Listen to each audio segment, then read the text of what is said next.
नमस्कार, मैं हूं दिलीप कर्णधार और आप देख रहे हैं डी भारत लाइव न्यूज़।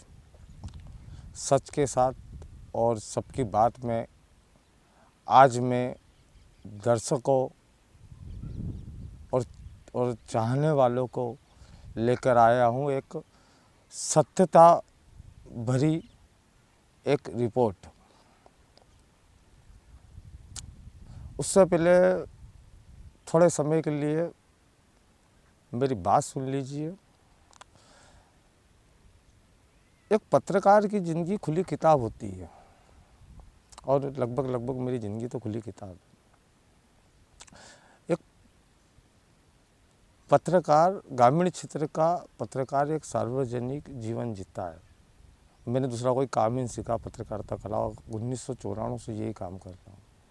हालांकि शासकीय तरफ से सरकारी प्रशासनिक मशीनरी द्वारा से कोई मदद नहीं मिलती है, बस आप जैसे पाठक लोगों द्वारा सहयोग किया जाता है। मेरी लेखनी पर, मेरी खबर पर सहयोग किया जाता है, उससे मेरा रोज़गार चलता है, इससे ज़्यादा कुछ नहीं। पर पिछले दिनों नामली थाने में मेरे खिलाफ एक शिकायत पत्र दिया गया कि मेरी कर्मभूमि नामली में मैंने प्रतिष्ठित व्यापारियों को डराया, धमकाया और पैसे की मांग की। और उसमें शिकायत पत्र में ये भी लिखा गया कि कलेक्टर और एसडीएम मेरी जेब में है। मैं ऐसा कहता हूँ, जबकि इन अधिकारियों से मेरी बात ही नहीं होती है। जब अधिकारियों से मेरा कोई काम ही नहीं होता है तो मैं अधिकारियों से बात क्यों करूँगा? और शिकायत करने वाले कम से कम 10, 12, 15 उसमें नाम है। उसमें कहा गया कि गांव के प्रतिष्ठित लोगों के प्रतिष्ठान तोड़ने की धमकी देता हूं, घर तोड़ाने की धमकी देता हूं। जिस व्यक्ति ने प्रधानमंत्री आवास के प्रथम मकान बने 100-150 फार्म खुद अपने मेरे हाथों से भरे, आज वो गरीबों के घर बने हुए और देखता हूं तो खुश हो जाता हूं। वो व्यक्ति किसके प्रतिष्ठान क्या तोड़वाएगा? और पैसे की मांग करता हूँ। अगर पैसे की मांग करता हूँ तो मेरे पीछे जो बैकग्राउंड देख रहे हैं ना, मुक्तिधाम में एक उसकी दूसरी वीडियो के साथ, खबर के साथ देखना, ये मुक्तिधाम है। मुक्तिधाम में आया हुआ हूँ। तो अगर मैं पैसे की मांग करता तो मैं आज इस मुक्तिधाम में होता। मुझे ज़्यादा पैसा नहीं कमाना है, बस संसारिक जीवन निकल जाए, इतने पैसे की आवश्यकता है।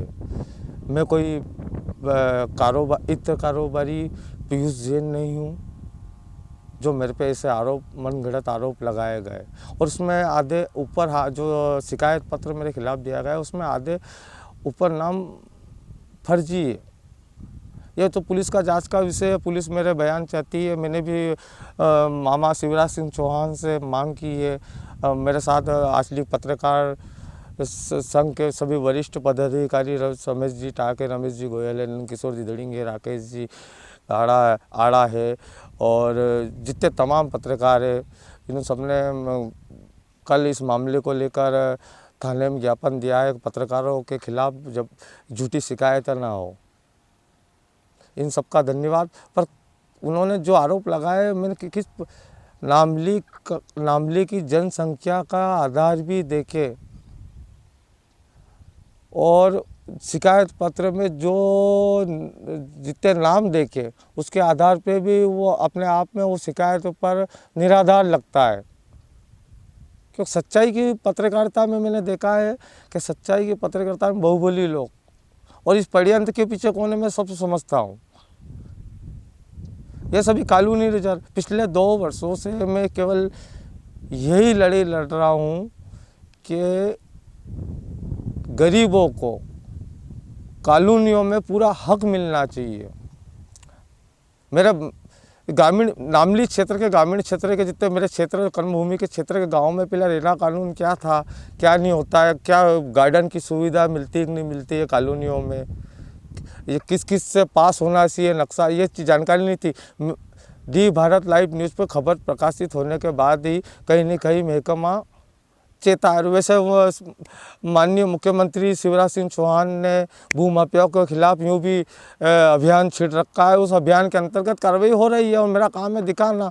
आप जहाँ जहाँ कॉलोनियाँ कटती है, मध्य प्रदेश में जहाँ जहाँ कॉलोनियाँ कटती है, उसमें एक मापदंड होता है, सभी कोटा होता है, सामान्य, पिछड़ा वर्ग, ST SC, उस हिसाब से उस प्लाट की बिक्री होना चाहिए। और सर्वप्रथम उसमें जो नियमावली है, कॉलोनियों को लेकर जो नियमावली है, नगर विकास समिति, उससे नक्शा पास करना पड़ता है, PHE विभाग है, बहुत सारी चीज़ें। अब लोग ये बात समझते थे और अब लोग इस बातों को समझने लग गए हैं। तो मेरे खिलाफ एक षड्यंत्र रचा गया है, मेरे खिलाफ शिकायत, झूठी शिकायत की गई है। तो ये निराधार शिकायत करने के पीछे जिन जिन लोगों के नाम आ रहे हैं वो सभी कॉलोनाइजरी है, उनसे जुड़े हुए रिश्तेदारी है, उनके परिचित ही हैं। और दूसरी बार के खुद पिछले माह कलेक्टर ने खुद सेमलिया के दौरे के दौरान नामली के कॉलोनी में जाके देखा था। उसके बाद उस कॉलोनी का, तो 2 कॉलोनी का मेरे को STO को लेकर माननीय थप्पा तहसीलदार महोदय ने बताया है कि 2 को STO आ चुका है। पर सूत्रों द्वारा जो कॉलोनियों को लेकर जानकारी प्राप्त हुई है वो कि राजस्व विभाग ने नगर पंचायत नामली को 45 कॉलोनी के नाम दिए थे। उसमें तो नगर पंचायत नामली में कम से कम 15 कॉलोनियों के नाम थे। और कहीं न कहीं इन कॉलोनियों पर कार्रवाई नहीं होना, गोलमोल रवैया जैसा मेरे पिछले 2 साल की लड़ाई यहाँ अधूरी हो रही है। और बताते हैं पुष्ट बताते हैं कि कहीं न कहीं साठ गांठ होने के भी संकेत है। अपुष्ट सूत्रों द्वारा ये भी बताया जाता है कि कार्रवाई नहीं होना अपने आप में गरीबों का हक मानने वाले अवैध कानूनों पर कार्रवाई नहीं होना बड़ी विडंबना का विषय है। और मेरे लिए हर चीज़ विडंबना होती है, जहाँ गलत होती है वहाँ विडंबना अवश्य होती है। और मैं लोगों के दर्द और पीड़ाएँ बताता हूँ। और जो सम्माननीय व्यक्ति जिन्होंने जो शिकायत करता है मेरे खिलाफ, उन सम्मानीय को सबको भी निवेदन है कि आप सबके आशीर्वाद से, आप सबके सहयोग से मुझे एक नई पहचान मिल रही है, सत्यता वाली पहचान मिल रही है कि एक सच्चा पत्रकार है जो गरीबों की लड़ाई लड़ता है। और वो मैं कर रहा हूँ। आप बने रहिए मेरे साथ और देखते रहिए डी भारत लाइव न्यूज़। साथ ही एक मामले में तहसीलदार साहब से बात हुई तो उन्होंने भी मेरे को ये बताया कि कॉलोनी के विषय में नगर पंचायत कार्रवाई करेगी। तो कार्रवाई आखिर कब होना है? सभी आंचलिक पत्रकार संघ के सदस्यों को, वरिष्ठ रमेश जी टाँक गोयल साहब है, संतोष जी जबी, जितने जुड़े हुए संगठन के दामनोद की टीम है वगैरह, सबका धन्यवाद। आपका सबका सहयोग रहे। निष्पक्ष निर्भीक पत्रकारिता के साथ मेरे से जुड़े रहिए। और सबसे निवेदन है कि जहाँ जहाँ मुक्तिधाम है वहाँ के लोग ग्राम पंचायतों के भरोसे ना रहे, प्रशासन के भरोसे ना रहे, मुक्तिधाम में विकास करवाए और ख़ास तौर पर वृक्षारोपण करे, क्योंकि पर्यावरण बहुत महत्वपूर्ण चीज़ है। अब नामली के सम्मानित पत्रकारों ने नामली थाने में कल ज्ञापन दिया है और ज्ञापन का निष्पक्ष ज्ञापन जांच, अगर मैं दोषी पाया जाता हूं कि और मैंने कहा पैसे की मांग करी हो तो मेरे ऊपर कार्रवाई की जाए। और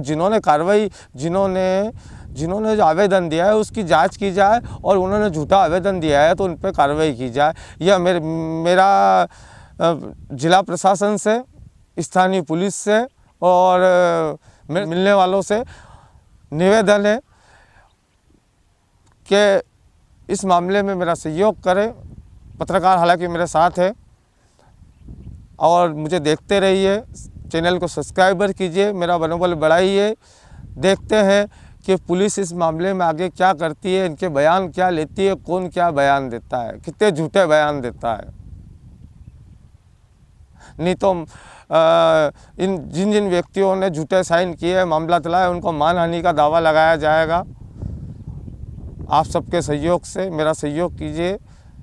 जय हिंद, जय भारत और मुक्तिधाम बेटाओं, जय श्री काल भैरव, जय श्री महाकाल। नामली ब्लॉक अध्यक्ष राकेश राठौड़ हूँ। हमारे कुछ साथियों द्वारा हमेशा सच्ची लड़ाई लड़ने के लिए हमेशा तत्पर रहते हैं, सही खबर छापते हैं, सही मौलिक रूप से जो बातें होती है गांव के आसपास के क्षेत्रों के उसको उठाते, प्रशासन को अवगत कराते थे। लेकिन कुछ भूमाफियाओं की वजह से कुछ आवेदन दिया गया है नामली थाने पर, जो झूठा है उसकी जांच की जाए। जांच में अगर दोषी पाए जाए पत्रकार तो उसके ऊपर भी कार्रवाई की जाए, और नहीं पाए जाए जिन्होंने जो आवेदन दिया है उन पे सख्त सख्त कार्रवाई की जाए। जब भी हमारा पत्रकार उभर के सामने आ सकेगा।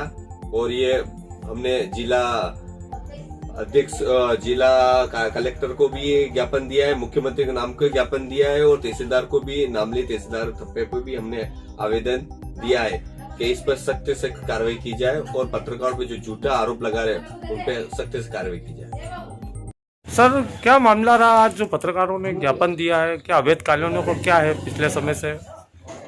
इस ज्ञापन में अवैध कॉलोनियों से संबंधित तो कुछ भी नहीं है। हाँ, इस ज्ञापन में जितने भी गणमान्य पत्रकार हैं हमारे नामली के, उन्होंने ये बताया है कि उनके द्वारा जो भी निष्पक्ष पत्रकारिता की जा रही है किसी भी माफिया के विरुद्ध, तो जब भी वो खबर प्रकाशित होती है उसके बाद उनको तरह तरह की गलत धमकियां आती है या गलत चीज़ों में उनको फंसाने का प्रयास किया जा रहा है। तो उन्होंने इस ज्ञापन में मुझसे आवेदन किया है कि माननीय मुख्यमंत्री जी तक उनकी खबर, उनकी जो है बात पहुंचाई जाए कि इस तरह की कोई भी कार्रवाई अगर किसी पत्रकार के ऊपर होती है तो उसकी पहले निष्पक्ष जांच हो, उसके बाद कोई कार्रवाई हो। एक माह हो गया सर, कलेक्टर के आदेश के बाद भी नामली में अवैध कॉलोनियों पर कार्रवाई नहीं होना सर। अवैध कॉलोनियों पे कार्रवाई अगर नामली के अंतर्गत है तो वो नगर परिषद जो है वो उसका जवाब दे पाएगी, मैं नहीं दे पाऊंगा। और जो 2 कॉलोनियों पे कार्रवाई हुई थी उस पर कोर्ट का स्टे है अभी, तो जैसा भी माननीय न्यायालय का फैसला आता है उसके आधार पर आगे की कार्रवाई। ठीक है सर।